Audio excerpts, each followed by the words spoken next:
One of the big courageous choices that organizations are going to have to make is around, for every business leader, not just HR leaders, but how will AI impact their business model, how work gets done, how the culture of the organization is going to change, how much is going to be augmented versus automated and human enabled, and all the different buzzwords around AI. I think there's a lot of choices that have to be made there. And I really believe HR needs to be diving in to lead that shift.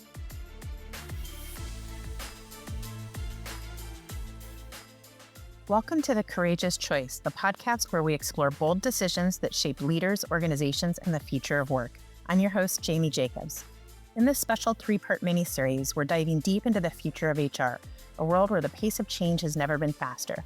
From AI innovation and the rise of the gig economy to shifting workforce expectations and bold new leadership models, the HR landscape is being redefined in real time. Across these episodes, I'll be joined by three remarkable guests, thought leaders and trailblazers in the HR space, to explore the big questions every organization needs to be asking right now. Together, we'll uncover how courageous HR leaders can navigate uncertainty, embrace transformation, and design workplaces that don't just keep up with the future, but shape it. Whether you're an HR leader, an executive, or are simply passionate about building better workplaces, these conversations will challenge you to think differently and lead boldly. Let's dive in.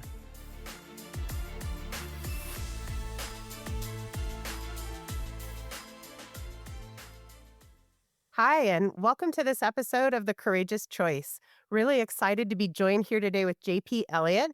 He's the founder of the Future of HR and host of the acclaimed Future of HR podcast, which has reached 250,000 downloads worldwide. Through his candid conversations with CHROs and other global leaders, he's gained unique insights into what's working in HR today. Today, we're going to talk a lot about courage and HR. And JP, I'm so glad you're here with me. Thanks for joining us. Thanks, Jamie. Appreciate the invitation.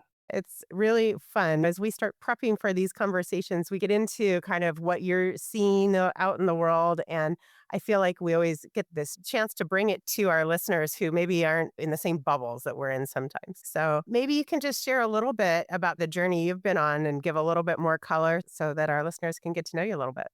Yeah, happy to do that. I am a 20 plus year HR and talent executive. I've been head of talent for Dick's Sporting Goods. I've been a chief people officer in private equity and head of HR for the Brinks business. And about almost 3 years ago, I started this podcast. So the first half of my life, HR, talent, geek, and love HR. And then in October of 2022, I decided to launch a podcast called the Future of HR Podcast, with really just the idea of I wanted to give back to next gen HR leaders, and thought if I was younger in my career and I could learn from and listen to these amazing CHROs and thought leaders and hear what good really looks like, I would have been so much further ahead of my career. And I've had a great network. I've had a great career, had a lot of people who are friends that I thought could come on the podcast. And I did it. And I committed to doing not just one episode every once in a while. I committed to doing 52, one a week for the first year. And I did that because I wanted to challenge myself and I wanted to prove to myself, but also my kids, that you could do something. And no matter what, no matter if no one listened, I wanted to do it. And it just took off. And I think it just it hit a sweet spot in the market where I think people realized that we don't do enough for next gen HR leaders, and the mission was honest and authentic. And I think I did a great job of bringing on great guests. I had great guests, and that mattered a lot. And we had just a lot of people support it, which is amazing. And now we're at 275,000 downloads, close to 300,000, and 154 episodes this week. And it's been a journey, but that allowed me to actually decide my true passion was really about helping to give back and helping to elevate our function and develop next gen HR leaders to be more business focused, strategic, and what I call value creators. And I left private equity in 2024, January 2024, I left. And initially was like, maybe I'll get a job. And I decided to build a program called Next Gen HR Accelerator. And we sold 22 seats to Verizon, Cardinal Health, Prudential, AbbVie. And I said, oh my gosh, maybe I can do this. And my wife's blessing and the family's blessing, we moved forward. And now I've been doing it for a year and a half or so, and it's going great. It's such a great time to have that program, because when you think all companies are navigating internal changes and dynamics, and of course, these huge, fast-paced external changes in dynamics, technology, and the skills that HR professionals need to not only deliver what their business needs today, but to grow in their own careers and achieve their aspirational goals, they're significant. And so to have that support of a program like yours that's helping them both strategically, professionally, and I always say with their own confidence, I think that's one of the biggest things as well. Oh, absolutely. HR leaders, we have a huge impact on the field if we can. And so I think we have to continue to invest in ourselves and figure out how to do that. Whether it's my program or not, we need us to be helping to invest in that next gen because HR is getting more complicated in terms of the role we're asked to play. The expectations are rising. We'll talk more about that. So I feel very similar to you that this is our time. We just have to step up and be ready. Ugh, I totally agree. All right, so let's start with your own journey a little bit. Maybe share a pivotal moment early in your career where you had to make a courageous choice, either related to HR or just business in general, and maybe how did it shape your approach today? Yeah, that's a great question. And I had to think about this for a little bit because while these experiences happen to us, we're not always taking notes and no one's recording it like everything else is happening today in the world. But, I think back to when I was a director at a company. I'm not going to really talk about what company it was. I was running leadership development and we had a global leadership development program that was happening. Top 300 leaders were going to this. The CHRO was kicking it off. My boss was going to be giving a kind of keynote. And I had spent a lot of time making sure my boss's keynote was amazing. It was a really amazing presentation. Probably one of the best things I've ever done in terms of a speech, if you will, for somebody. And the CHRO told us that she did not want a very big, fancy speech. So we didn't really do a great speech. When we started to review her speech and she had seen my boss's speech, she started to get pretty angry. And we are all over a conference call, wasn't a video call, and started to basically was screaming that this is what she wanted. This was not acceptable. And really pretty upset. And you typically wouldn't see this kind of behavior, but she was not happy and she was letting us know. And we're on a conference call. Everyone is being quiet. This is a global conference call. My boss is not speaking up. I said the person's name. I'm not going to say their name, but I said name to stop the yelling, to break through. And I said, do you have the speech in front of you? Yes, I do. Great. Throw it away. We're starting over right now. What do you want to say? And we stayed up pretty much all night, myself, a comms person, someone else, to rewrite a speech that she ultimately was pretty happy about. But the reason I use that story is, yeah, it took courage to speak up because no one was saying anything. We were just getting berated. But most importantly, we can't wait to be called on. We can't wait for the opening. We had to initiate. And I feel like at that moment, we had to break the pattern and I had to initiate something back because, well, you could say it was my boss's fault that we didn't have a great speech. I was the one kind of writing these speeches. It was on me. And so I think you got to initiate. Number two, I could have been really defensive and said, well, actually, the speech we gave you is not bad. We could have argued. Obviously, I wasn't going to win the arguing at that moment, but mostly being defensive doesn't really solve anything. So it's about moving forward. So I didn't even want to talk about what was wrong with it. I just said, let's start over.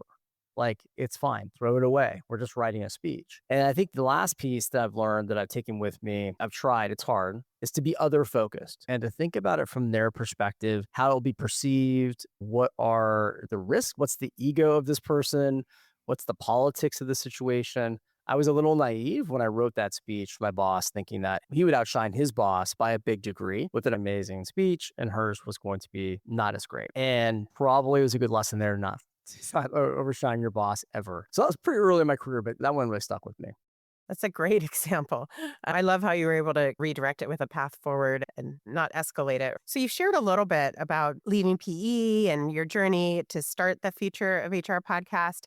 What inspired you to do that?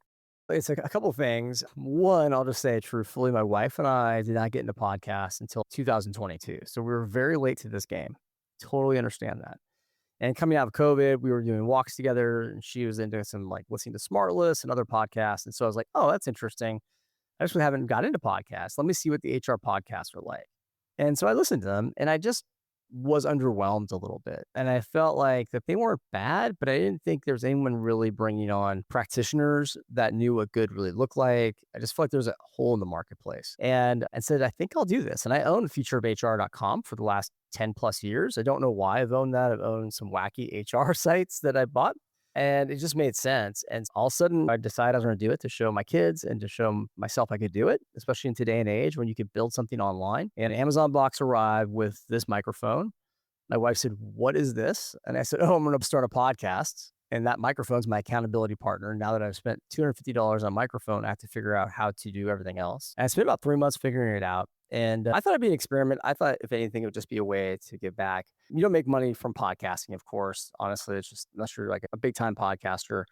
What it did though is help me, I think, to build my name again, get people to know who I was. And I think also the relationship builds is incredible doing podcasts. And so that really was the big factor for me and why I wanted to get back. And it's amazing to get emails from all over the world or someone sends hey, listen to the podcast. It means a lot. It's been helpful.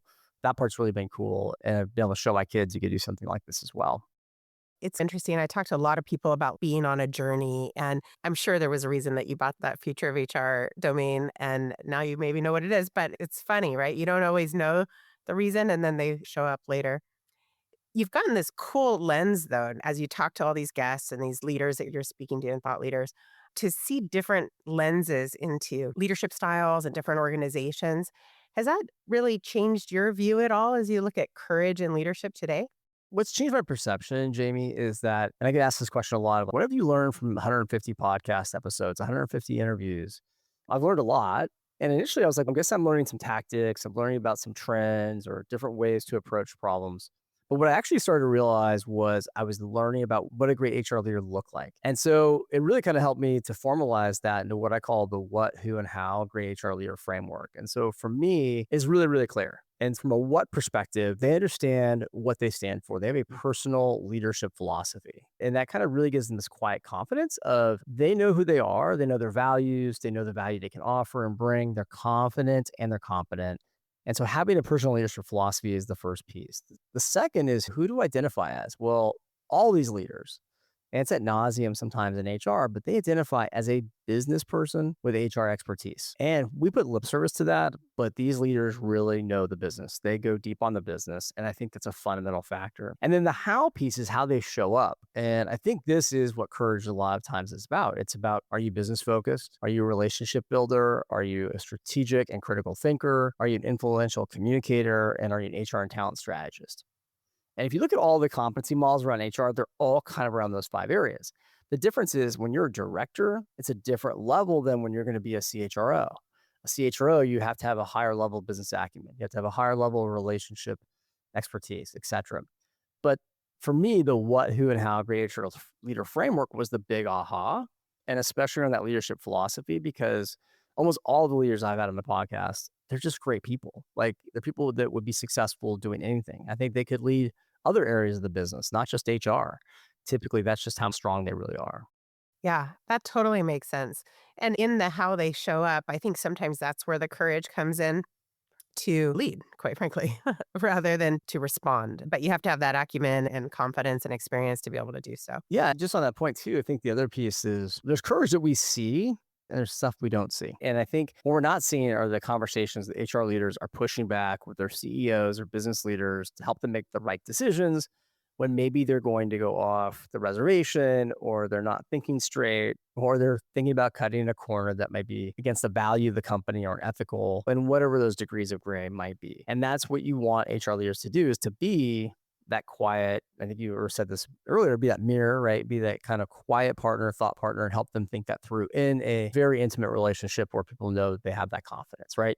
I think that's the first piece. Now, what we do see sometimes though with leaders, HR leaders, and I think it's more and more, we see HR leaders who are deciding to, frankly, opt out. They might be burnt out and they're deciding to take a different path. And maybe they can't do their best work there. Maybe they don't feel supported. And so you're seeing courage, I think, of some HR leaders saying, I'm going to do this on my own, or I'm going to find an organization that better supports it. Because so much of what we do is determined by that business leader's perspective and whether or not they support, let's say, fundamentally think great HR is or the right things. If they support that idea of people first or people are great assets, then we can support that. But sometimes that is not always the case. And I think a lot of CHROs are voting with their feet and taking different paths.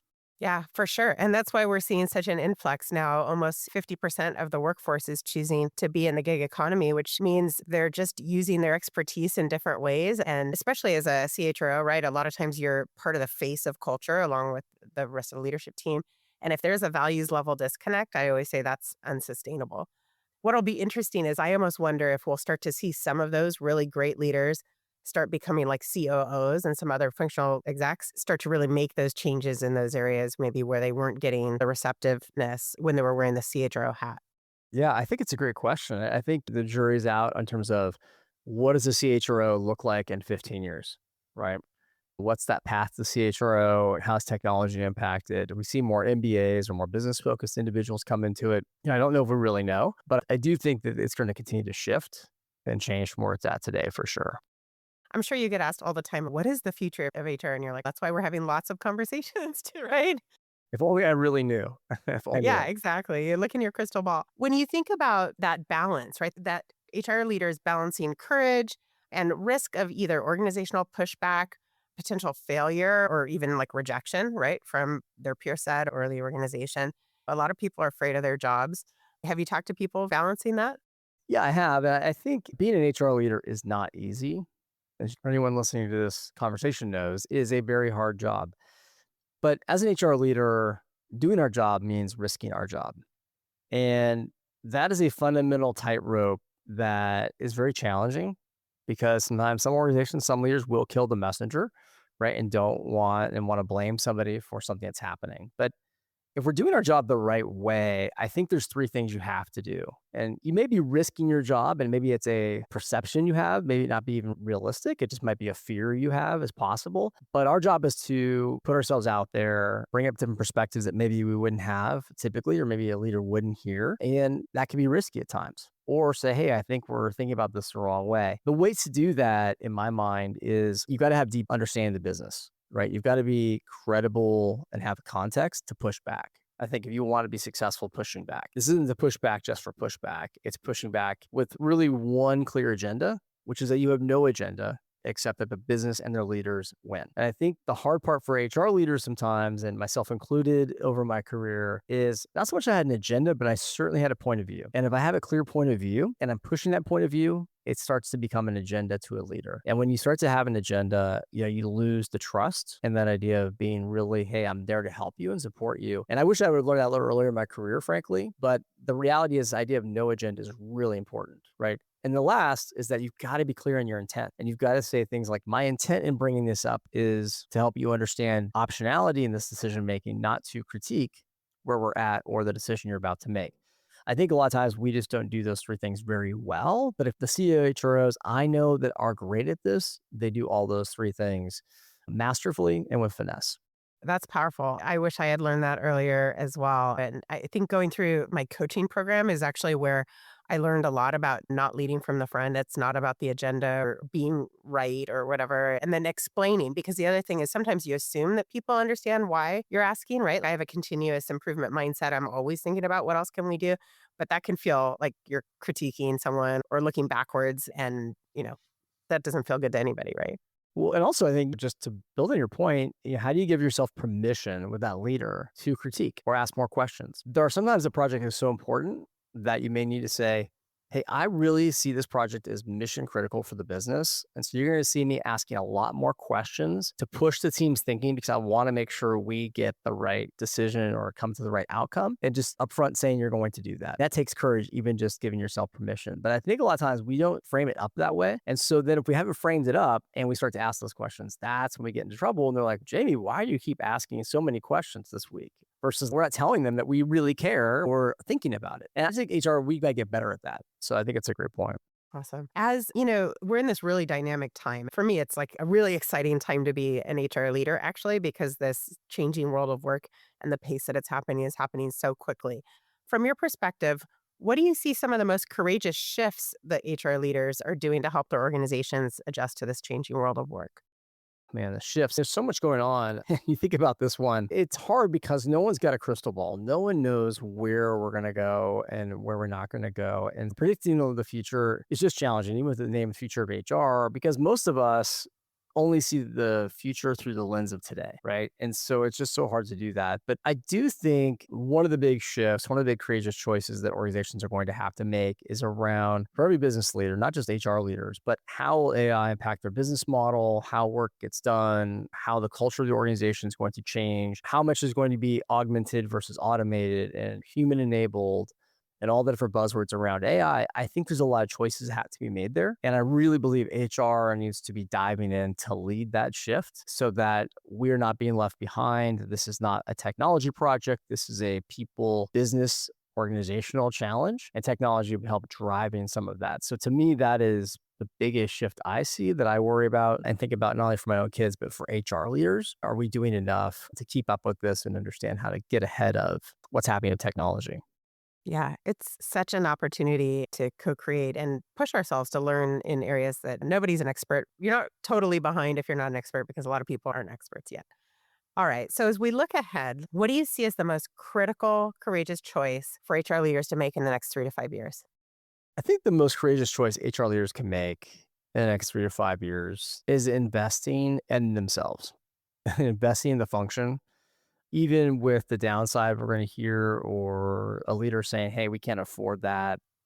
And I'm not saying invest in my programs. That's selfish. That's not the point. Really, truly investing in the skills of what does it mean to be in HR and expanding those skills a little bit more. Thinking much more broader as if we really want them to be business leaders, how do we get HR people real business experience? If we want them to understand and redesign work like an AI engineer, how do we get them those experiences? I have a model called the value creator model that I really think we're evolving from a business partner to a value creator. And it's really a mindset and behavior around innovating like a product manager, thinking like an investor, understanding ROI, having a theory of the case, really understanding why would you invest in this program or not, building brands like a marketer, not falling into the feature trap of we've got 40 hours of online content. It's what does that 40 hours of content do for you? What does it do for that leader? We've got AI sentiment analysis on our employee engagement survey. Great. What does that do? Oh, it'll help you understand who's disengaged in your team on a daily basis. Oh, that's much more interesting. That's a benefit, not a feature. And then I think AI is the same thing. It's like, how do you redesign work like an AI engineer? And there's a lot of work to be done because right now we're just using it as a productivity boost, helping write emails or job descriptions, which is awesome. That's great. And it's very helpful. But we haven't redesigned work where AI is at the center, where you're going to get real scale or real big in productivity enhancements that we're looking for, or frankly, just game changing ways to do things different that we just haven't even done before. I love that. So investing in ourselves, and even I heard a little bit about being willing to admit where we need that development or where we don't know, and then go learn, right? Go find ways to learn and get exposure. So our final question here is really just around if you could leave every HR leader that's listening or a leader in general with one mindset shift about courage today, what would it be? Action beats reflection. We only learn who we are and what we believe when we take action. So speak up in meetings, raise your hand for that new and challenging project, and make a difference, honestly, like only HR can. Oh, I love that. Thank you so much, JP. If people want to find out more either about you or your programs, I know you speak and you help in HR transformations. What's the best way for people to reach out to you? Yeah, go to futureofhr.com and sign up for my newsletter. Check out the podcast. And thanks again, Jamie, for inviting me on. Thank you so much for being on The Courageous Choice. Thanks, everyone, for listening, and we look forward to seeing you on the next episode. Have a great day. Thank you for listening to The Courageous Choice. If you enjoyed this episode, please leave a 5-star review to help get the word out about the podcast. And don't forget to subscribe so you don't miss out on any of our future conversations. If you'd like to know more about gig talent, please visit gigtalentagency.com or email us at podcast@gigtalentagency.com. See you in the next episode.